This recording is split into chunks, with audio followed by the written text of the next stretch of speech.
One thing is for certain, we're all going to die. But the question is, what happens after death?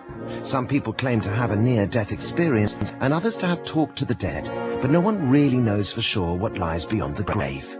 Every religion claims to have the answer to the afterlife. These are just two.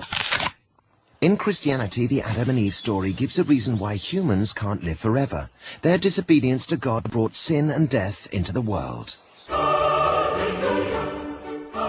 Christians also believe that when Jesus died and then rose from the dead, it was a victory over death. So Christian funeral services are full of hope for a heavenly, eternal life. But Jesus never went into much detail about the afterlife, so Christians down the ages have had different ideas.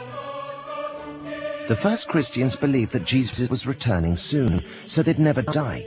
Later ideas of heaven and hell were developed in greater detail. Heaven was a perfect place beyond the sky where they'd live forever with Jesus. But for sinners, there was a hell fire where they'd be punished for their sins. Many Christians still believe this view of the afterlife.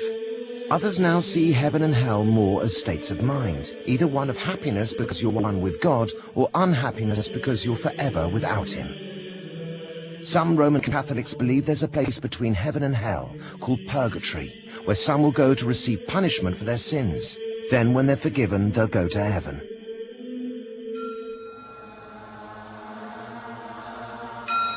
In Buddhism, unlike Christianity, death is no one-off. Everyone is constantly reborn.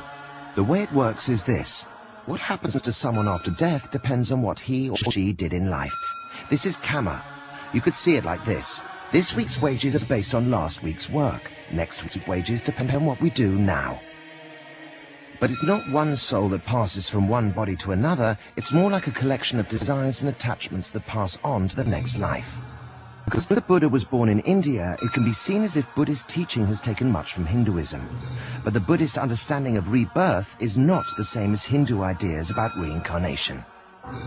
Buddhists believe that karma puts you in one of 6 realms. You may go to hell, but not forever. You can be reborn into one of the other realms.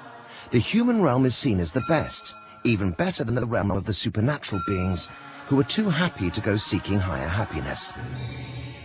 But the goal of the Buddhist is to bring this cycle of death and rebirth to an end, nirvana.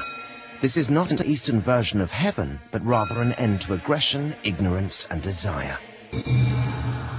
Nobody wants to die, and the idea that part of us could survive death certainly offers hope and comfort. But could it be more than that? Could the afterlife be for real?